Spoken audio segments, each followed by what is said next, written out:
الحمد لله رب العالمين. قال العلامة حجة الإسلام أبو جعفر الوراق الطحاوي بمصر رحمه الله: هذا ذكر بيان عقيدة أهل السنة والجماعة على مذهب فقهاء الملة أبي حنيفة النعمان بن ثابت الكوفي، وأبي يوسف يعقوب بن إبراهيم الأنصاري، وأبي عبد الله محمد بن الحسن الشيباني رضوان الله عليهم أجمعين، وما يعتقدون في أصول الدين ويدينون به رب العالمين. به نام و استعانت از الله بخشاینده مهربان. ستایش ویژه الله پروردگار جهانیان است.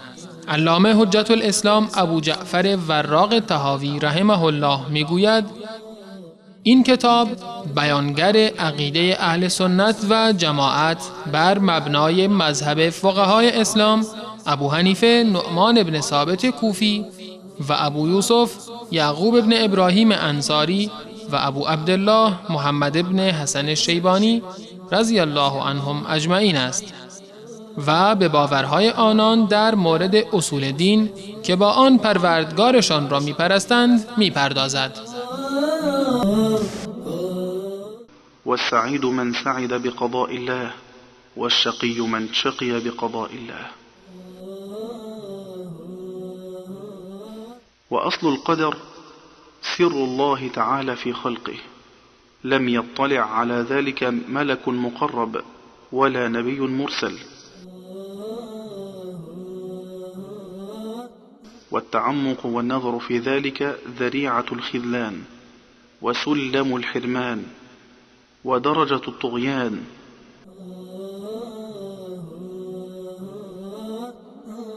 فالحذر كل الحذر من ذلك نظرا وفكرا ووسوسة، فإن الله تعالى طوى علم القدر عن أنامه ونهاهم عن مرامه.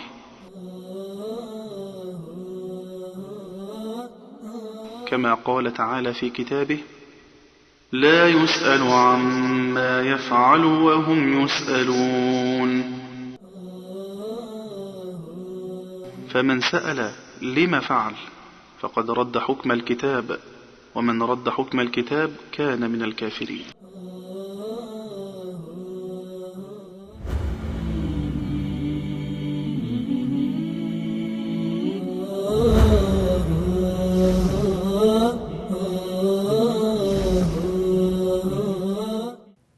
بسم الله الرحمن الرحيم وبه نستعين ونصلي ونسلم على صفوة خلقه محمد وعلى آله وصحبه أجمعين. بینندگان عزیز و ارجمند، السلام علیکم و رحمت الله و برکاته. در این جلسه در خدمت شما خواهم بود با بیان ادامه مطالبی که علامه طحاوی رحمت الله علیه در مورد تقدیر و سرنوشت در کتاب عقیده طحاویه بیان فرمودند. در جلسه قبل مطالبی رو درباره این که تقدیری که الله متعال برای انسانها رقم زده بر اساس علم الله متعال بوده و فرجام نیک یا بد انسانها و اعمال خیر و شری که انسانها انجام میدهند، تمام این اعمال بر اساس علم الله متعال و تقدیر الله متعال بوده. و نهایتاً علامه طحاوی رحمت الله علیه این نکته را بیان فرمودند که والاعمال بالخواتیم، اون اعمالی که نهایت انسان را تعیین می کنند، بهشتی بودن یا جهنمی بودن انسان را تعیین می کنند، آخرین اعمالی است که انسان در دنیا انجام می دهد. اگر آن اعمال خیر و شایسته‌ای باشد، این انسان عاقبت به خیر شده و در جهان آخرت هم از پاداش‌های الله متعال بهره مند خواهد شد.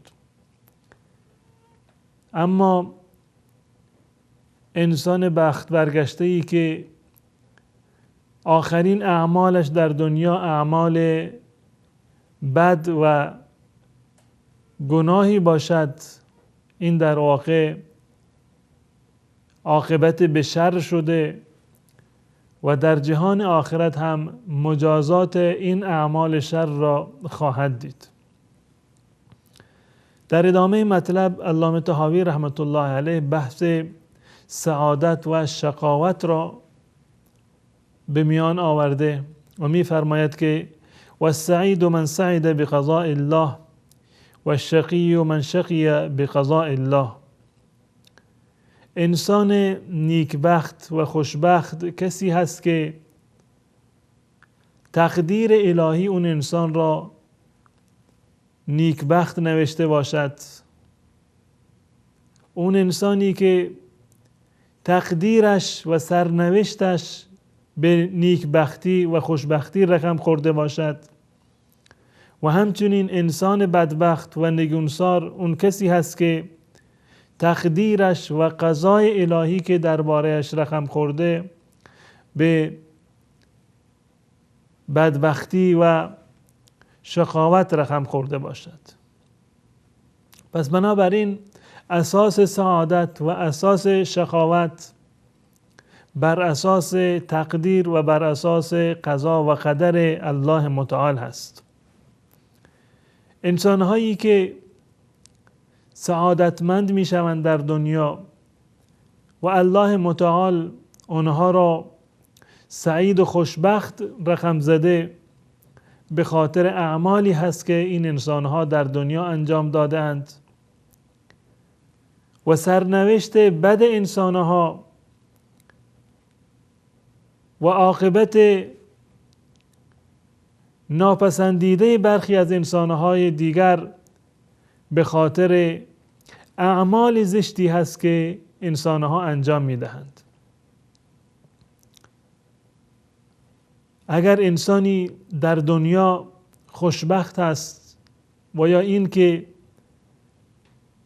بدبخت و شقی است، تمام اینها بر اساس تقدیری هست و بر اساس علمی ازلی هست از جانب الله متعال که بر اساس آن علم الله متعال سرنوشت انسانها را تعیین می کند.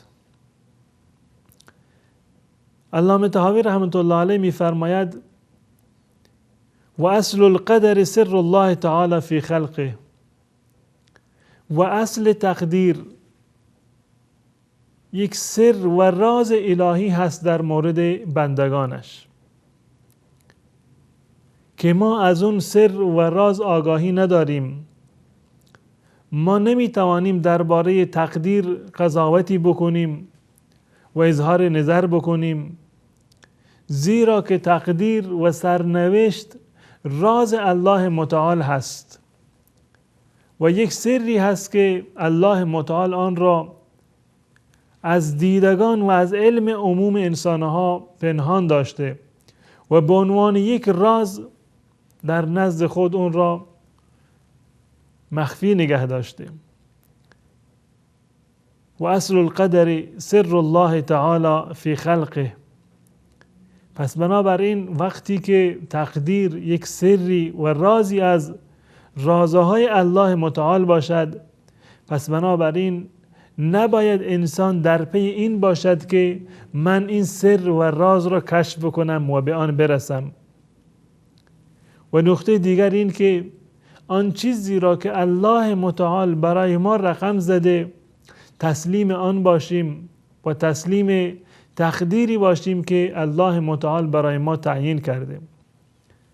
منتها این نکته را باید بیاد داشته باشیم که تعیین سرنوشت از جانب الله متعال به معنی این نیست که الله متعال بر انسانی ظلمی را روا داشته باشد، زیرا که در آیات متعددی الله متعال کمال عدالت خودش را بیان می کند و ظلم را از خودش زدوده و اعلام کرده که الله متعال به هیچ عنوان بر هیچ کسی ظلم نمی کند و ما ربک بظلام للعبید، پروردگار تو ذاتی نیست که بر بندگانش ظلم بکند. ان الله لا یظلم الناس شیئا، الله متعال بر مردم ظلم و ستمی را روا نمی دارد، بلکه این خود مردم هستند که بر خودشون ظلم و ستم می کنند.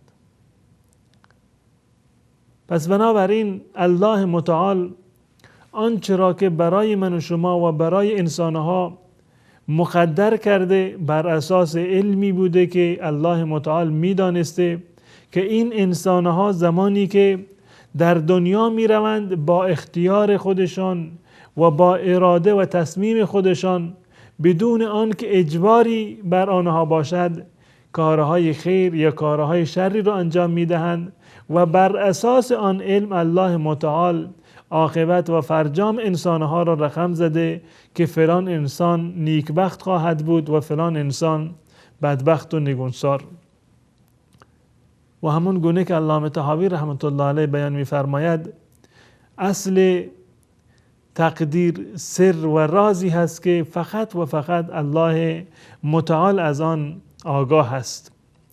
و در ادامه می‌فرماید که لم یطلع علی ذلک ملک مقرب ولا نبی مرسل، که از این سر و رازی که الله متعال دارد هیچ انسانی آگاه نیست، نه فرستادگان الله متعال و پیامبران و رسولان الهی و نه حتی فرشتگان مقرب دربار الله متعال، زیرا که این تقدیر یک رازی هست از رازها و یکی از غیبه هایی هست که کسی غیر از الله متعال نمی داند. قل لا یعلم من فی السماوات والارض الغیب الا الله، این اعلام الله متعال هست و دستور داده به رسول الله صلی الله علیه و سلم که اعلام بکند که کسی در آسمانها و زمین غیر از الله متعال غیب را نمی داند. پس بنابراین ما در مورد تقدیر که سر الله متعال و یکی از رازهایی هست که الله متعال از دیدگان بشر آن را مخفی نگه داشته و غیبی هست که نه نبی مرسلی از آن آگاه هست و نه فرشته مقربی از فرشتگان مقرب دربار الهی. پس بنابراین آن چیزی که غیب هست و پنهان و پوشیده هست از دیدگان ما به هیچ عنوان نمیتوانیم به بهانه تقدیر و به بهانه تکیه بر سرنوشت کار خلافی را انجام بدهیم و این را بهانه قرار بدهیم به این که الله متعال هر چیزی را که برای ما مقدر کرده باشد آن برای ما نوشته می شود و آن برای ما انجام می گیرد. پس بنابراین اگر ما کار خلافی را انجام می دهیم یا این که کمکاری می کنیم در زمینه عبادت و انجام دستورات الله، ما این گناهش را برگردن تقدیر ازلی بیاندازیم که الله متعال برای ما رقم زده. بلکه برعکس تمام ما می دانیم که اعمالی را که ما در زندگانی خودمان انجام می دهیم این اعمال کاملا با درایت و با علم من و شما هست و با خواست و اراده هر شخصی هست که اون کار رو در واقع انجام می دهد.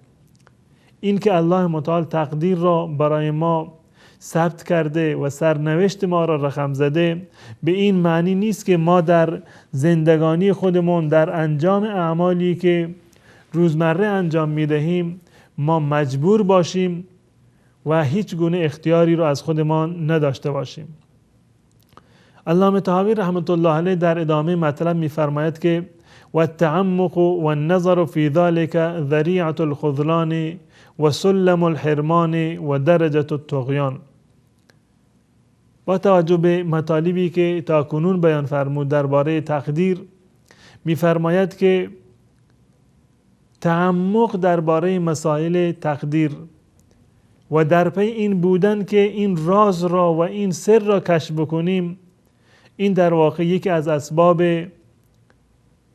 ناکامی هست در دنیا، ذریعه خذلان هست و سلم الحرمان و سبب و وسیله دوری از آرامش و اطمینان هست، که انسانی که همیشه وسواس دارد که در مورد رازی که الله متعال آن را پنهان نگه داشته و تقدیری که الله متعال آن را پوشیده نگه داشته از دید و از علم ما، انسانهایی که ایمان به تقدیر ندارند، باور به تقدیر ندارند، اونها همیشه در زندگانی خودشون دچار اضطراب هستند، آرامش و اطمینان و راحتی را نمیتونن تجربه بکنند. اما انسانهایی که خودشان را سپردند به تقدیر و ایمان کاملی را دارند و این باورشون هست که هر چیزی که در دنیا برای ما اتفاق بیفتد بر اساس خواست و اراده الله متعال هست و بر اساس اون تقدیری هست که الله متعال برای ما رقم زده، این انسانها معمولاً یک آرامش خاص و ویژه‌ای را دارند و مطمئن هستند که غیر از آن موارد تقدیر برای ما چیزی اتفاق نمی افتد. اگر قرار هست که اتفاق بدی برای ما بیفتد، هیچ کسی نمی تواند آن اتفاق را از ما دور بکند و اگر قرار باشد یک خیر و نعمتی به ما برسد، باز هم هیچ کسی نمی تواند که این تقدیر خیر را از ما دور بکند. بدین خاطر هست که علامه طحاوی رحمت الله علیه می‌فرماید که تعمق و نظر در تقدیر و موشکافی کردن و در پی این بودن که اسرار تقدیر را ما بیابیم و آگاه بشویم از آن، این سبب خذلان و ناکامی و وسیله حرمان و درجه طغیان هست که این رویه و این روی کرد انسان را به طغیان و سرکشی و عدم پذیرش دستور الله متعال و انجام ندادن فرامین الهی و باز نیامدن از نواهی الهی سوق می دهد.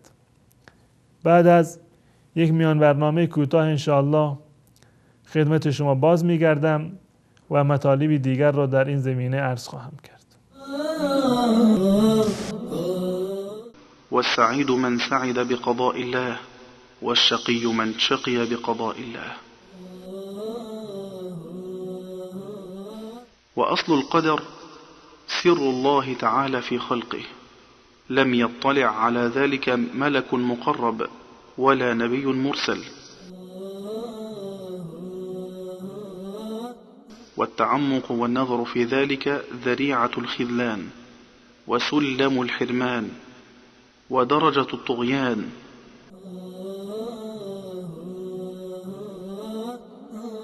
فالحذر كل الحذر من ذلك نظرا وفكرا ووسوسة، فإن الله تعالى طوى علم القدر عن أنامه ونهاهم عن مرامه.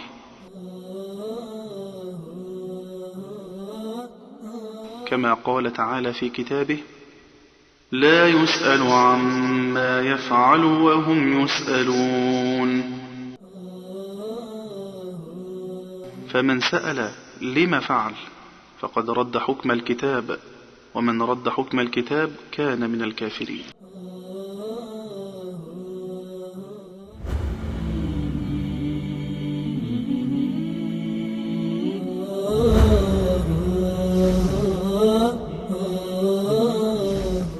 آری، همان گونه که علامه طحاوی رحمت الله علیه فرمودند، تعمق و موشکافی در باب تقدیر سبب ناکامی و وسیله حرمان هست.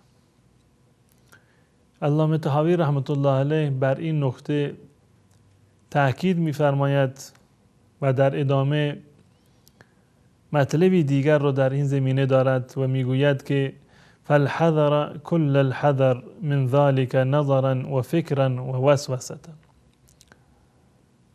از آنجایی که تقدیر رازی از رازهای الهی هست و ما نمیتوانیم به آن برسیم و غیبی هست که الله متعال این غیب را از من و شما پنهان داشته و راهی برای دریافتش نیست.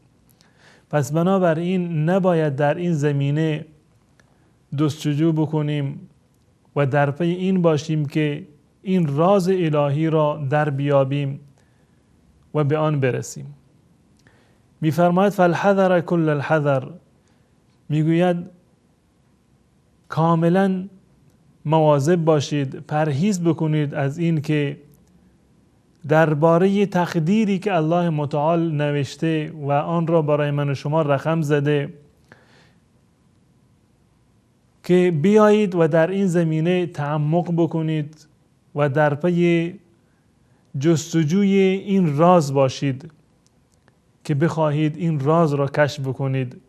فالحذر کل الحذر من ذلك نظرا و فکرا و وسوسه، که نه تدبر بکنید در این زمینه و نه اندیشه بکنید و نه این که وسوسه های شیطانی را در این زمینه که در ذهن انسان ها به وجود میان این وسوسه ها را دنبال بکنید.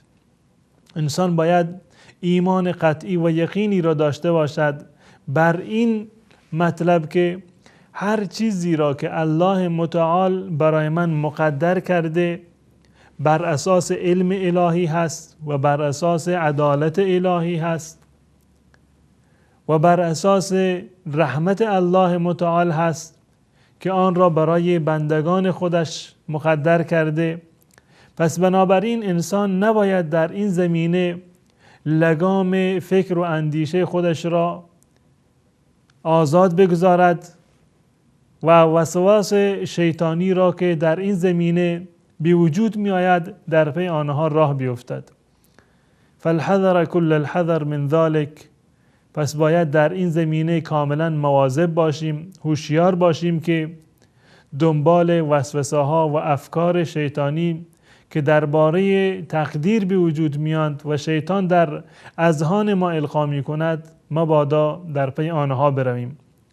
فإن الله تعالی طوى علم القدر عن انامه، زیرا که الله متعال علم تقدیر را و سرنوشت را از بندگانش مخفی نگه داشته و نهاهم عن مرامه، و انسانها را نهی کرده از این که در پی علم تقدیر باشند و بخواهند در این زمینه تحقیقی بکنند و اون راز و سری را که الله متعال دارد به آن برسند.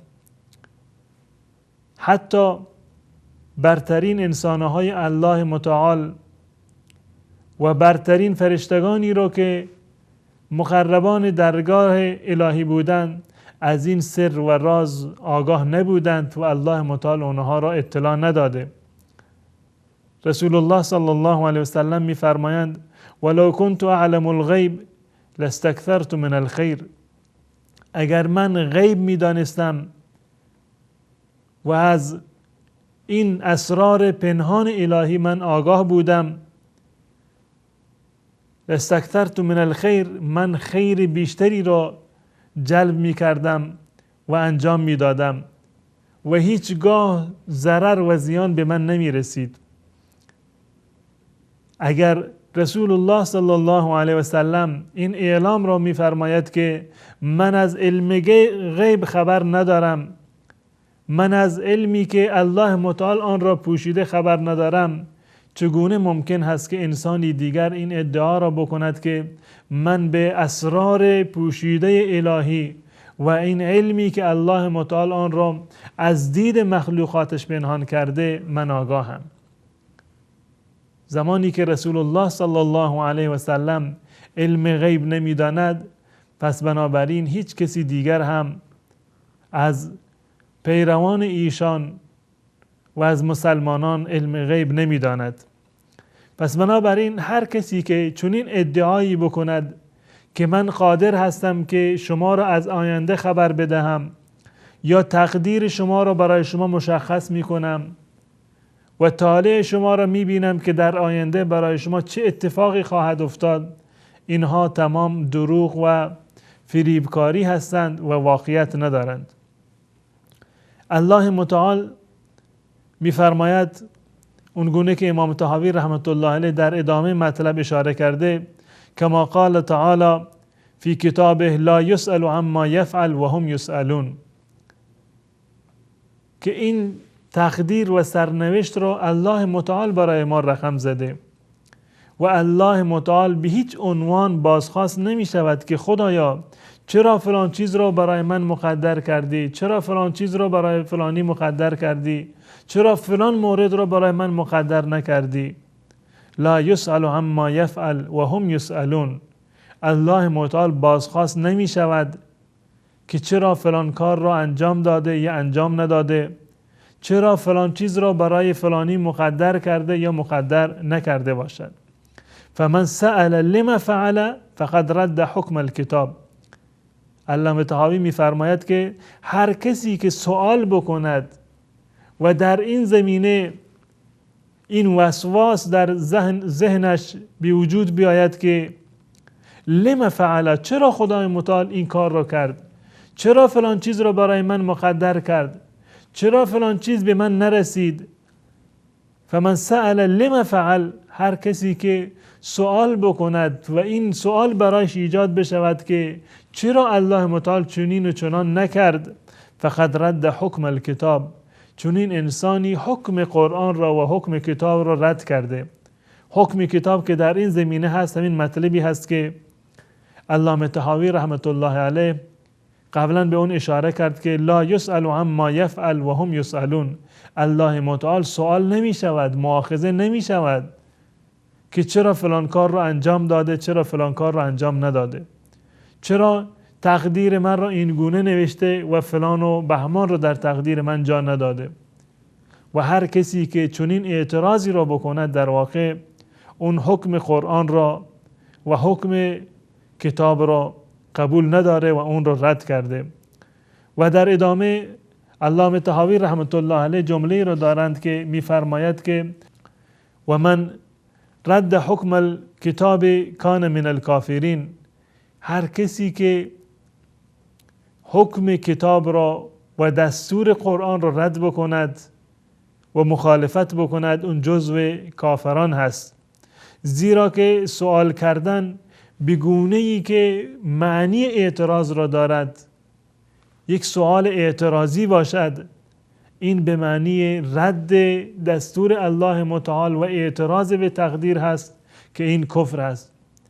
بین خاطر است که علامه طحاوی رحمت الله علیه میفرماید که و من رد حکم الکتاب کان من الکافرین. هر کسی که حکم قرآن و حکم کتاب الهی را رد بکند چنین انسانی از کافران هست. و در آخر مطلب میفرماید که فهذا جملة ما يحتاج الیه من هو منور قلبه من اولیاء الله تعالی. این مطالبی که درباره تقدیر من بیان کردم این یک گزیده‌ای هست از مطالبی که یک انسان روشندل، انسانی که قلبش با نور ایمان منور هست، به این مطالب نیاز دارد و این به این مطالب در واقع ایمان می آورد. و چنین کسانی که این مطالب را قبول بکنند، ایمان داشته باشند به این مطالب، اونها از اولیاء الله متعال هستند. پس بنابراین سعی بکنیم که در زمینه تقدیر و سرنوشتی که الله متعال برای ما رقم زده، این تقدیر را همون گونه که الله متعال رقم زده به آن ایمان داشته باشیم و معتقد باشیم که در دنیا هر چیزی را که برای ما مقدر شده برای ما اتفاق خواهد افتاد و هر چیزی را که مقدر شده که به ما نرسد و ما به آن دست پیدا نکنیم قطعا این گونه خواهد شد و ما هر چند سعی و تلاش هم بکنیم ما نمیتوانیم به آن موارد برسیم. اگر نفعی یا ضرری برای ما مقدر شده باشد بر اساس همان تقدیر الله متعال آن نفع و ضرر به من و شما خواهد رسید و هیچ کسی نمیتواند مانع آن بشود. تا برنامه دیگر که مطالبی دیگر در این زمینه خدمت شما عرض می کنم، تمام شما را به الله متعال می سپارم. السلام علیکم و رحمت الله و برکاته.